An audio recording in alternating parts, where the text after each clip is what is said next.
Hello everyone, welcome back to my channel. आज हम करेंगे चैप्टर 4 प्लानिंग। रक्षित भी आपको जल्दी जल्दी ये चैप्टर करा देंगे और बिना टाइम वेस्ट करे सीधा शुरू करते हैं इस चैप्टर के साथ। चलिए, planning planning is deciding what to do, how to do, when to do and who is to do it. Planning ये डिसाइड करने में हेल्प करता है पहले से ही, एडवांस में ही, कि क्या काम करेंगे, कैसे करेंगे, कब करेंगे और उसे करेगा कौन। तो प्लानिंग बड़ा सिंपल सा प्रोसेस है। हम डे टू डे लाइफ में भी अगर आप देखें तो प्लानिंग दरअसल करते ही रहते हैं, जिसमें हम डिसाइड करते हैं कि पहले तो करना क्या है। जैसे अब तुम्हारे बोर्ड के एग्जाम्स पास आ रहे हैं तो तुम पहले डिसाइड करोगे कि भैया मेरे को 80% बोर्ड के एग्जाम में लाना है। उस हिसाब से तुम क्या करोगे, लाओगे कैसे, ये देखोगे। हाँ यार, रक्षित भैया की बिजनेस स्टडीज की वीडियो देख लेंगे ताकि 80 में से 75 तो आ ही जाएंगे। ठीक है जी। उसके बाद कब करना है, अभी से ही करना है बेटा। अब तो बोर्ड के एग्जाम आने लगे हैं तो अभी से ही करना है। करना किसको है, आपको करना है। ये आपने क्या किया, एक प्लान बनाया, तो इसी के हिसाब से प्लानिंग चलती है। एक एक करके तीनों चीजें पढ़ेंगे। सबसे पहले पढ़ेंगे features of planning. Features of planning क्या कहते हैं, फोकसेस ऑन अचीविंग ऑब्जेक्टिव्स। भैया अपने दिमाग में गोल सेट करना है सबसे पहले। ठीक है जी। चलो, मान लेते हैं आपको अपनी क्रश को पटाना है। ठीक है जी। अपनी क्रश को पटाना है, उसके लिए भी पहले आपको एक दिमाग में प्लान बनाना पड़ेगा। ठीक है जी। तो पहले आपको देखना है कि क्या ऑब्जेक्टिव अचीव करना है, फिर प्लानिंग में आप कैसे उस ऑब्जेक्टिव को अचीव कर सकते हैं, आपने उसके ऊपर ध्यान देना है। ठीक है जी। चलिए पुत्र, प्लानिंग प्राइमरी फंक्शन है। प्राइमरी फंक्शन मतलब सबसे पहले किया जाने वाला फंक्शन ऑफ मैनेजमेंट है। जब तक आप प्लानिंग नहीं करोगे ना, तब तक और कुछ नहीं हो सकता। बिकॉज बिना प्लान के कोई भी काम करोगे, हाई चांसेस कि वो सक्सेसफुल ना हो। तो सबसे पहले आपको एक प्लान बनाना ही पड़ेगा, इसलिए प्लानिंग सबसे पहला फंक्शन है। परवेसिव, जैसे मैंने आपको कहा था, परमात्मा से इसे याद रखे। जैसे परमात्मा हर जगह होता है, प्लानिंग की भी जरूरत हर जगह होती है। जैसे मैंने आपको एग्जाम्पल भी दिया, आपकी पढ़ाई में भी प्लानिंग की जरूरत है, पिताश्री के काम में भी प्लानिंग की जरूरत है, आपको गर्लफ्रेंड भी पटानी है तो भी प्लानिंग करनी ही पड़ेगी। चलिए, प्लानिंग एक कॉन्टिन्यूस प्रोसेस है। प्लानिंग कॉन्टिन्यूस मतलब प्लानिंग लगातार होती रहती है। देखिए, लाइफ में अनसर्टिनिटी आती रहेगी। हो सकता है कि आपने प्लान बनाया पढ़ने का, भैया आज से पढ़ना शुरू, आज के दिन में 3 चैप्टर कर दूंगा। एकदम से आपके घर में आपके बुआ श्री टपक गए, अब क्या करोगे, प्लान तो सारा चौपट हो गया। अब क्या करना पड़ेगा, आज से एक नया प्लान बनाना पड़ेगा। मे बी आप उतना टाइम नहीं दे पाए आज, इसलिए आपको कल के लिए एक नया प्लान बनाना पड़ेगा। तो प्लानिंग कॉन्टिन्यूस है। देखो, लाइफ में हर वक्त अनसर्टनिटीज आती रहेंगी और उस हिसाब से आपको प्लानिंग कॉन्टिन्यूसली चलाते रहना पड़ेगा। समझे बात। प्लानिंग है फ्यूचरिस्टिक। फ्यूचरिस्टिक का अर्थ क्या है बच्चे, फ्यूचरिस्टिक मतलब आप इसे पारदर्शी होकर देखते हैं, मतलब दूरदर्शी, फ्यूचर के बारे में सोचते हुए प्लानिंग करते हैं। क्योंकि प्लानिंग कभी भी आज की चीज की नहीं होगी। जो अभी करना है उसकी प्लानिंग नहीं होगी, बिकॉज अब उसके लिए बहुत लेट हो चुका है। लेकिन प्लानिंग फ्यूचरिस्टिक है, मतलब आपको फ्यूचर के इवेंट्स के लिए कुछ ना कुछ प्लान बनाना है। समझे बात। चलिए, प्लानिंग इन्वॉल्व्स डिसीजन मेकिंग। देखो बेटा, प्लानिंग वो समय है जिसमें आप डिसीजन लेते हो कि क्या करना चाहिए, कब करना चाहिए, कैसे करना चाहिए, क्या ये करना भी चाहिए या नहीं करना चाहिए। बिकॉज अगर आप इस वक्त पर डिसीजन नहीं लोगे तो कब लोगे। ठीक है। सबसे पहला फंक्शन है, जब तक आप डिसाइड ही नहीं करोगे आपको करना क्या है, आपको डिसाइड ही नहीं कर रहे कि आपको पढ़ना भी है या नहीं पढ़ना, गोल है नंबर लाने का या नहीं है, तब तक डिसीजन कैसे लोगे। तो इसलिए इसमें बहुत सारी डिसीजन मेकिंग लगती है। लास्ट इसका मेंटल एक्सरसाइज। देखिए बच्चे, प्लानिंग सबका सब इधर का खेल है। प्लानिंग के वक्त आपको किसी और चीज की जरूरत नहीं है। प्लानिंग के वक्त सबसे ज्यादा जरूरत है आपको आपके दिमाग की। अगर आपने दिमाग में प्लान गलत बना दिया तो सारा काम ऑटोमेटिकली चौपट हो जाएगा। लेकिन अगर आपके दिमाग ने प्लान सही बनाया तो हाई चांसेस है कि आपका सारा काम सही ढंग से होगा। चलिए, अब इसे याद करने का एक फनी तरीका भी सीख लेते हैं। OPPCFDM। ओए पागलपंती छोड़, फालतू ड्रामा मशीन। ठीक है जी। ये आप अपने ऐसे दोस्तों को बोलते हैं ना जो बिना बात का फालतू ड्रामा करते रहते हैं, गंद डालते रहते हैं, वो पागलपंती छोड़ फालतू ड्रामा मशीन। ठीक है। या फिर इसको ऐसे भी कर सकते हो, पागलपंती छोड़ फालतू ड्रामा मेकर। ठीक है जी। इससे आपको फीचर्स ऑफ प्लानिंग अच्छे से याद हो जाएंगे। फीचर्स के बाद नेक्स्ट पार्ट हम सब करेंगे इंपॉर्टेंस। चलिए, इंपॉर्टेंस की बात करते हैं। सबसे पहली बात की प्लानिंग जरूरी क्यों है? सबसे पहला कारण, प्लानिंग प्रोवाइड्स डायरेक्शन। प्लानिंग आपको एक डायरेक्शन दे देता है, ठीक है जी। प्लानिंग आपको क्या करता है? डायरेक्शन दे देता है कि आपको किस तरफ जाना है, बिकॉज ये आपको बता देता है कि आपको क्या करना है और कैसे करना है। तो प्लानिंग से आपको एक डायरेक्शन मिल जाती है कि भैया मेरी फर्म ये चीज़ करने वाली है तो ऐसे करेगी, मुझे बोर्ड के पेपरों में नंबर लाने हैं तो वो इस ढंग से आएंगे। चलिए, रिस्क ऑफ अनसर्टेनिटी। प्लानिंग ना रिस्क ऑफ अनसर्टेनिटी को कम कर देता है। देखिए, हमें पता है कि लाइफ में अनसर्टेनिटी तो आने वाली है, बट अगर हमने पहले ही प्लान बना के रखा होगा या फिर एक अच्छा प्लान बना लेंगे तो रिस्क ऑफ अनसर्टेनिटी खत्म हो जाएगा। इसका एक सिंपल सा एग्जांपल देता हूँ। कोविड के वक्त पे आप देख सकते हैं कितने सारे लोगों को दिक्कत आ रही थी, ठीक है। बट कुछ लोग ऐसे भी थे जिनको कोविड के बारे में ऑलरेडी समझ आ गई थी और उन्होंने बहुत अर्ली प्लान बना लिया था, जिससे क्या हुआ, उस समय जो रिस्क थे उन्होंने किसी भी तरह उन्हें काफी हद तक अवॉइड कर लिया। चलिए, planning establishes standard for controlling. हमने फंक्शंस ऑफ मैनेजमेंट में पढ़ा था, कंट्रोलिंग में हम अपने स्टैंडर्ड्स जो सेट किए हैं उसको मैच करते हैं एक्चुअल परफॉर्मेंस से। वो स्टैंडर्ड सेट कहाँ पे करते हैं? वो स्टैंडर्ड सेट करते हैं प्लानिंग में, जहाँ पे हम एक स्टैंडर्ड सेट कर देते हैं ताकि हम अपनी फर्म को सही ढंग से कंट्रोल कर सकें और फर्म की एक्चुअल परफॉर्मेंस को मेजर कर सकें। जब भी आपने पढ़ने का डिसाइड किया था, प्लान बनाया, 80% तो लेकर आने ही है एट एनी कॉस्ट, राइट। तो अगर आप नहीं ला पाए तो आपने चेक किया कि भैया मेरे प्लान में कहाँ दिक्कत रह गई या मेरी एग्जीक्यूशन में कहाँ दिक्कत रह गई। Reduces overlapping and wasteful activities. बच्चे देखो, अब मैं उठूं, आज उठते ही सुबह बोलूं यार पढ़ना है, चल यार पहले ना इजी चैप्टर्स कर लेते हैं। मैं पहले कर लेता हूं एक chapter business environment, business studies का। अब मैंने उठ के कर लिया, क्या हुआ, अगला दिन फिर से उठा, 4 दिन में पढ़ा नहीं। 4 दिन ना पढ़ने के बाद फिर मैंने बोला चलो यार शुरू से शुरुआत करते हैं, बिजनेस एनवायरनमेंट चैप्टर कर लेते हैं। अब हुआ क्या, क्योंकि मैंने एक प्लान नहीं बनाया था, बस ऐसे ही अंधाधुंध काम करना शुरू कर दिया। मैंने एक ही चैप्टर 2 बार ही कर लिया और बाकी जो बचे हुए 11 चैप्टर थे उन्हें एक बार भी हाथ तक नहीं लगाया।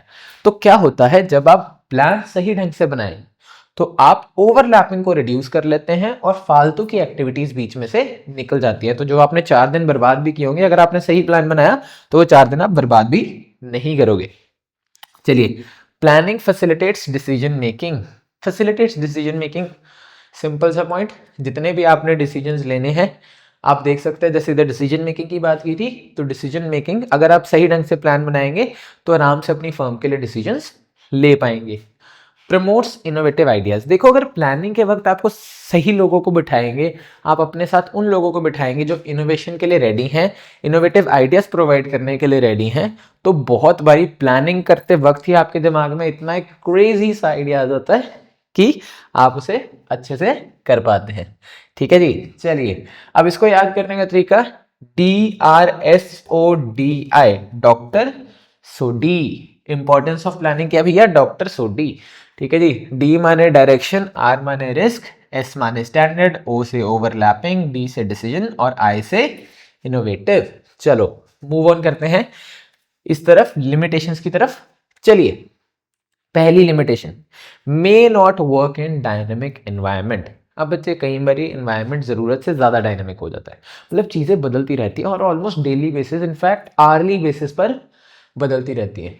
ऐसी सिचुएशन में प्लानिंग बहुत बारी काम नहीं आती, बिकॉज आपको पता ही नहीं आपने प्लान बनाया, जितनी देर का आपका प्लान बन रहा है उतनी देर में तो एनवायरनमेंट चेंज हो गया। इसका एक एग्जांपल स्टॉक मार्केट भी है।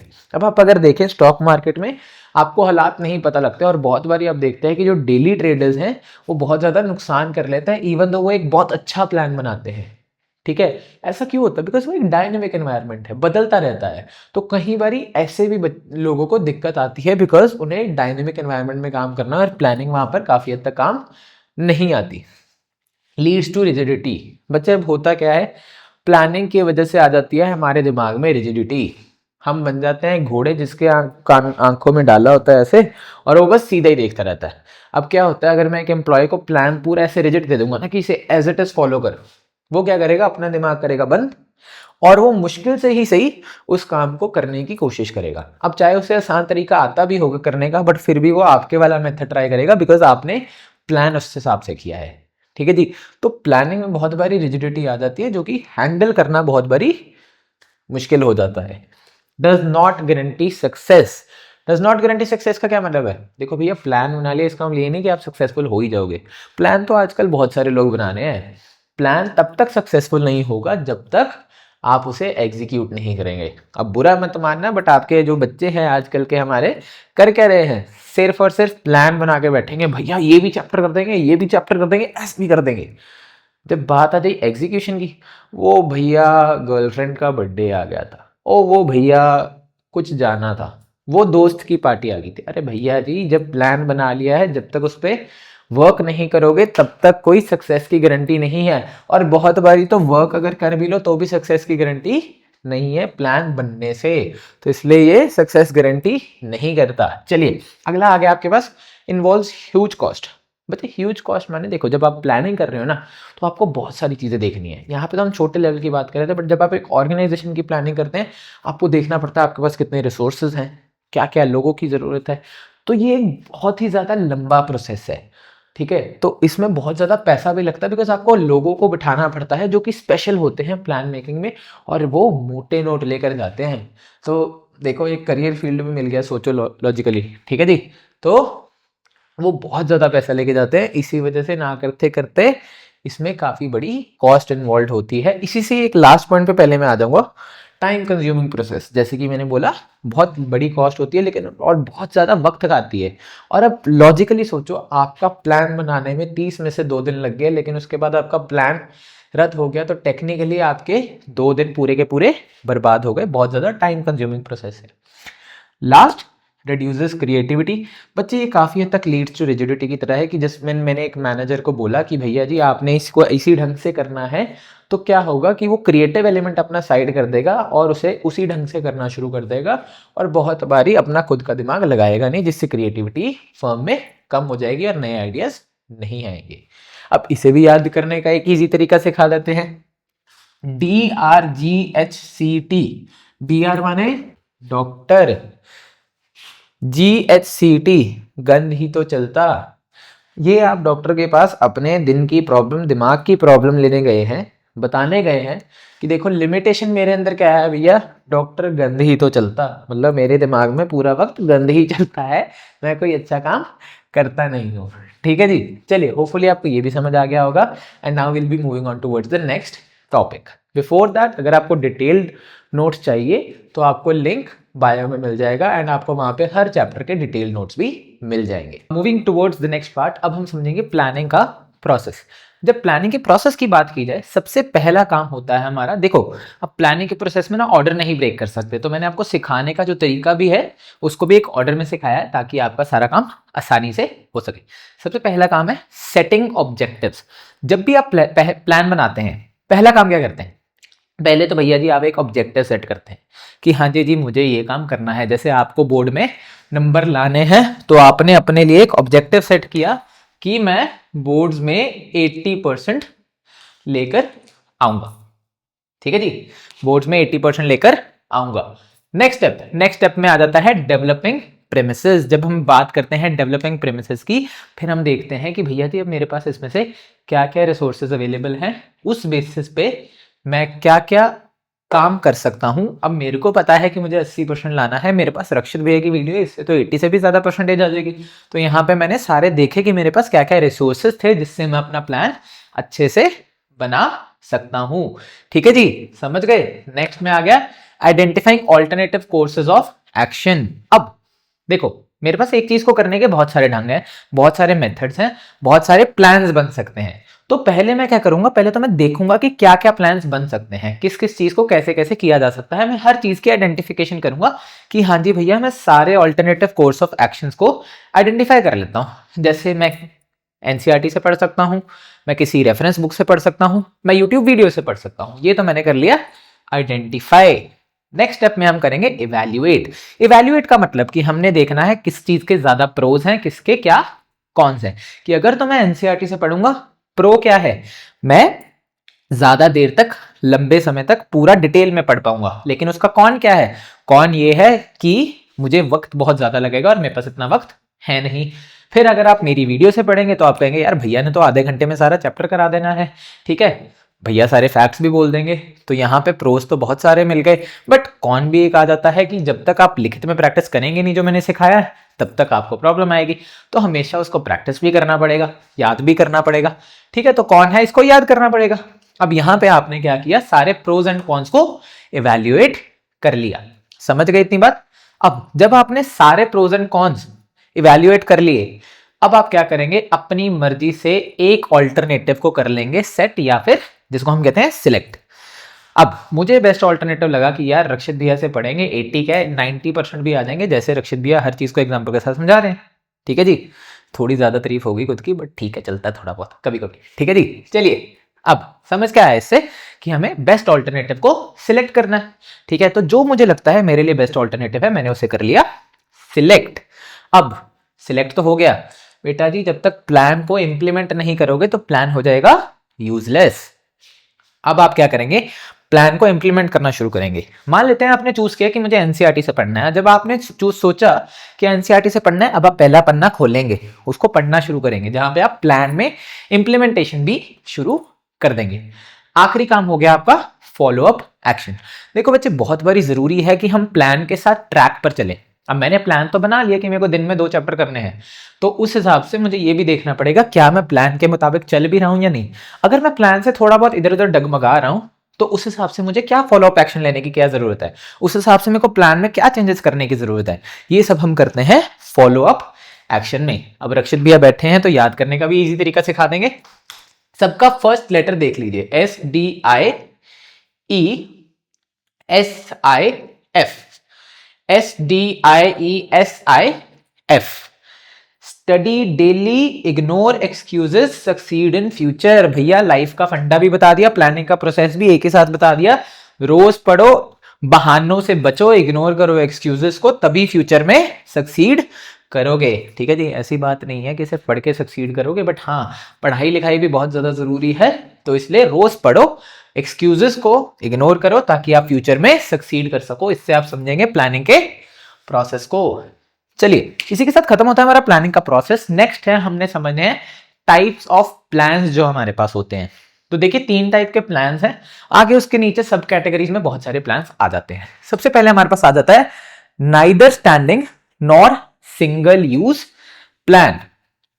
देखिए बच्चे, ध्यान से समझेंगे, ये जो प्लान्स हैं ये लेआउट होते हैं टॉप मैनेजमेंट की तरफ से। अब जरूरत पड़ने पर इसको करना पड़ सकता है। अब ऐसा भी नहीं है कि इसको आप नाइदर स्टैंडिंग का मतलब कि इस प्लान को बार बार यूज कर सकते हैं, नॉर सिंगल यूज ऐसा भी नहीं है कि सिर्फ एक बार ही यूज किया खत्म कर दिया। इसमें बस आपको थोड़ी बहुत मॉडिफिकेशंस करते रहना पड़ता है। तो इसलिए ये ना ही स्टैंडिंग होते हैं ना ही सिंगल यूज। इसे बनाया जाता है टॉप लेवल मैनेजमेंट के द्वारा। इसमें हमारे पास 2 ऑप्शंस आ जाते हैं। एक तो इसमें 2 टाइप्स हैं, एक है ऑब्जेक्टिव्स, दूसरी है स्ट्रेटजीज। ऑब्जेक्टिव्स के बारे में जानते हैं। ऑब्जेक्टिव्स होते हैं जो हमारे एंड रिजल्ट्स हैं। अब टॉप मैनेजर क्या करते हैं, प्लान में जो भी हमारे एंड रिजल्ट्स बनते हैं, जो भी हमें एंड में रिजल्ट्स चाहिए, उनको क्वांटिटेटिव टर्म्स में एक रिटन स्टेटमेंट में लिख लेते हैं, जिसे हम कहते हैं अपने ऑब्जेक्टिव्स। जैसे अगर मैं एक टीचर हूं, मेरे के लिए एक ऑब्जेक्टिव क्या है कि मेरी पासिंग परसेंटेज 95% होनी चाहिए, कि मतलब जितना बच्चा मेरे से पढ़ता है एटलीस्ट उसमें से 95% पास होना चाहिए। तो मैंने क्या किया, पासिंग रेट 95%। वैसे एक फर्म में क्या हो गया, इंक्रीजिंग सेल बाय 20%, की 20% से मुझे सेल की मात्रा को बढ़ाना है। ये मैंने ऑब्जेक्टिव सेट कर लिया। ऑब्जेक्टिव्स खत्म करते हैं, अब हम अगला पढ़ेंगे स्ट्रैटेजी। बच्चे स्ट्रैटेजी की जब बात की जाए, ये होता है एक बहुत डिटेल्ड प्लान। क्या बताता है, बिजनेस के स्कोप को लॉन्ग रन में बताता है कि बिजनेस का स्कोप लॉन्ग रन में कैसा होगा, उसको क्या क्या स्ट्रैटेजीज यूज करनी पड़ेंगी ताकि वो लॉन्ग रन में सर्वाइव कर सके। इसमें बहुत सारे फैक्टर्स आते हैं कि हम रिसोर्सेज कैसे एलोकेट करेंगे, किसको कितने रिसोर्सेज एलोकेट करें कि मेरे बिजनेस में कोई नाराज भी ना हो और जिसको ज्यादा जरूरत है उसको रिसोर्स मिल भी सके। अब मुझे लगता है कि अगर मेरी सेल्स टीम के पास कम रिसोर्स हैं, क्या वो सर्वाइव कर पाएगी? नहीं, मुझे अपनी स्ट्रैटेजी बदलनी पड़ेगी, जहां पे मेरे को सोचना पड़ेगा कि सेल्स टीम को भी रिसोर्सेज प्रोवाइड करूं ताकि ज्यादा सेल्स हो और रिसोर्स एलोकेशन हो सके। चलिए अगला समझेंगे स्टैंडिंग प्लान्स। अब जब बात करते हैं स्टैंडिंग प्लान्स की, तो इसमें हम बात करते हैं अपनी रेगुलर एक्टिविटीज की। ठीक है जी, ये जो स्टैंडिंग प्लान्स हैं ये रेगुलर एक्टिविटीज के लिए यूज होते हैं, मतलब ये आपके बार बार यूज होने वाले प्लान्स हैं। सेम प्लान्स को आप बार बार यूज कर सकते हो, डेली बेसिस पर यूज कर सकते हो। ठीक है जी, ये समझ आ गया, स्टैंडिंग प्लान्स की तरफ आ गया। अब सबसे पहला स्टैंडिंग प्लान है policies.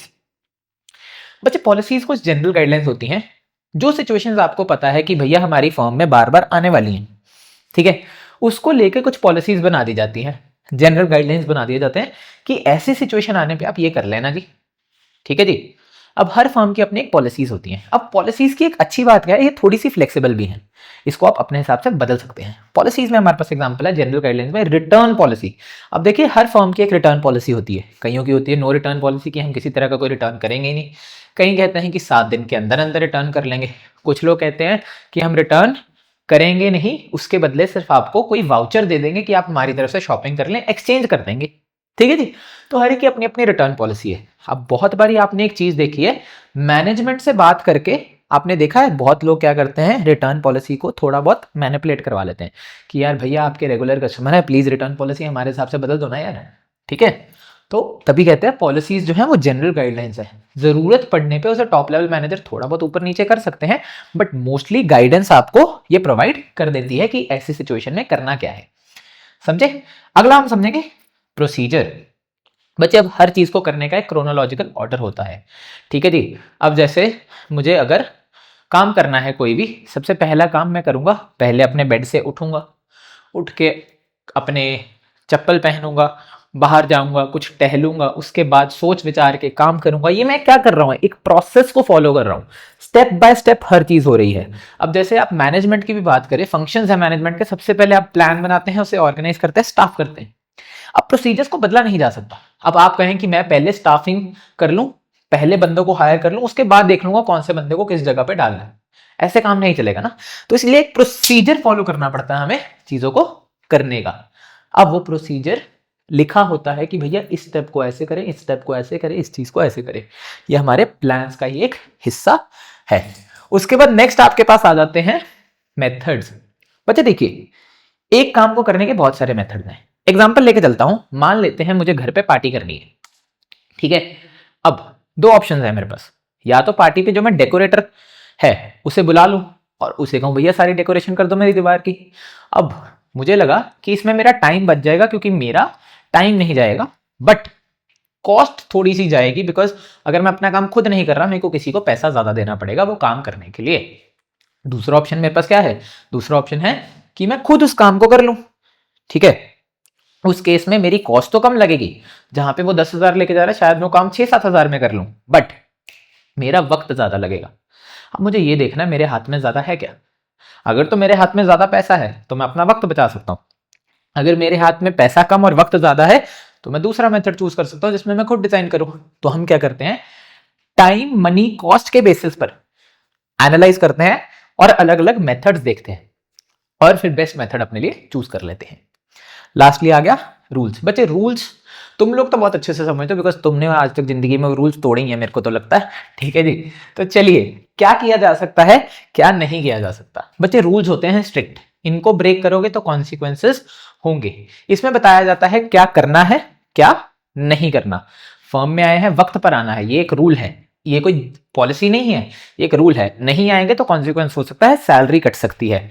What not to be done, क्या नहीं करना, मारधाड़ नहीं करनी काम पर, मारधाड़ नहीं करनी स्कूल में, ये एक रूल है, इसे तोड़ेंगे तो कॉन्सिक्वेंस हो सकता है, ठीक है जी। तो समझ गए आप रूल्स क्या होता है। अगला हम समझेंगे नेक्स्ट, ये दोनों टॉपिक के बाद सिंगल यूज प्लान। बच्चे सिंगल यूज, एक बारी इस्तेमाल होने वाला, मतलब एक ही बारी में इसको आपने इस्तेमाल करना है। सिंगल यूज प्लान सिर्फ एक बार जो इवेंट होते हैं उनके लिए इस्तेमाल होता है, ठीक है जी। चलिए सबसे पहले समझेंगे बजट। बच्चे हमारे साल में, हमारे फिस्कल ईयर में हर बारी एक बजट आता है सरकार की तरफ से, जिसमें सरकार बताती है कि भैया हम कितना कितना खर्चा कहां पे करेंगे, कहां कहां से इनकम आएगी। वो हर साल का नया बनता है, कभी भी आप पुराने बजट की चीजों को यूज नहीं कर सकते, हर साल एक नया बजट बनता है, इसलिए इसको सिंगल यूज प्लान भी कहा जाता है, ठीक है जी। बजट करता क्या है, आपकी सारी चीजों को न्यूमेरिकल टर्म्स में बयान कर देता है। बजट अलग अलग तरह के हो सकते हैं, जैसे सेल्स बजट, परचेज बजट, जिसमें मैं क्या डिसाइड करूंगा कि भैया अगर मेरे को सामान खरीदना है, मान लो मैं 4 गुड्स में डील करता हूँ, good A B C D, मुझे ए गुड्स कितने के खरीदने हैं, बी गुड्स कितने के खरीदने हैं, सी कितने के खरीदने हैं, डी कितने के खरीदने हैं, ये सब मेरे बजट के अंदर आता है। ये सारी चीजों को, फैक्ट्स को क्वांटिफाई कर देता है मेरे लिए। अगला आ जाता है प्रोग्राम। बच्चे देखिए, इसमें जब प्रोग्राम, एनुअल फंक्शन स्कूल का एक प्रोग्राम होता है जी, ठीक है जी, वो साल में एक बार ही होता है, तभी उसको एनुअल फंक्शन कहा जाता है, ठीक है ना। तो साल में एक बार होने वाला ये क्या करता है, ये एक डिटेल स्टेटमेंट है जिसमें सब कुछ आ जाता है कि मेरे क्या क्या ऑब्जेक्टिव्स हैं, क्या क्या प्रोसीजर्स फॉलो होंगे, क्या रूल्स हैं मेरे एनुअल फंक्शन के, उसमें क्या क्या टास्क मुझे करने हैं। तो प्रोग्राम एक बहुत डिटेल टर्म है, ठीक है जी, जिसमें सब कुछ ही आ गया, उसके ऑब्जेक्टिव्स भी आ गए, करने का प्रोसेस भी आ गया, रूल्स भी आ गए, क्या क्या टास्क करने हैं वो सब भी आ गया, ठीक है जी। अब कंपनीज के अंदर ऐसे ही अलग अलग प्रोग्राम होते हैं, जैसे सेल एक्सपेंशन प्रोग्राम, जिसमें हमने 6 महीने के लिए एक प्रोग्राम रन किया, जिसमें हमने अपनी सेल्स को रन करने के लिए, सेल्स को बढ़ाने के लिए फोकस किया। या फिर ट्रेनिंग प्रोग्राम, जिसमें हमने एम्प्लॉयज को ट्रेन किया। अब लॉजिकली सोचो बेटा, आज आपने ट्रेनिंग प्रोग्राम रखा जिसमें आपने बिहेवियर की चीजें सिखाई कि बिहेवियर को कैसे इंप्रूव किया जा सकता है। अब 15 दिन बाद फिर से वो ट्रेनिंग प्रोग्राम थोड़ा रखोगे, आपके एम्प्लॉयज तो वही हैं, उनको तो आप वो चीज सिखा चुके हो। अब अगर अगला ट्रेनिंग प्रोग्राम होगा तो वो आप सिखा सकते हो सेल्स कैसे बेटर कर सकते हैं। अब जब आपने सेल्स के बारे में सिखाना है तो आपके ऑब्जेक्टिव्स भी अलग हो जाएंगे, प्रोसीजर्स भी अलग होंगे, रूल्स और टास्क भी अलग हो जाएंगे। तो यही तभी कहते हैं प्रोग्राम एक सिंगल यूज प्लान है, बिकॉज एक बार ये प्रोग्राम हो गया उसके बाद वो दोबारा इतनी जल्दी से नहीं होता, और जब अगले साल होगा तो चेंजेस भी आ चुके होंगे, इन्वायरमेंट भी बदल चुका होगा, और उसके हिसाब से हमें नए रूल्स भी लेकर आने पड़ेंगे। बच्चे इसी के साथ आपका टॉपिक चैप्टर 4 प्लानिंग खत्म होता है। बाकी ऐसे की और वीडियोस देखने के लिए मुझे सब्सक्राइब कर लो, और अगर आपको डिटेल नोट्स चाहिए तो लिंक बायो में है, वहां से जाकर नोट्स निकाल लो, आपको हिंदी में बढ़िया डिटेल नोट्स मिल जाएंगे, ताकि आपको सब कुछ अच्छे से समझ आ सके जो हमने क्लास में डिस्कस किया।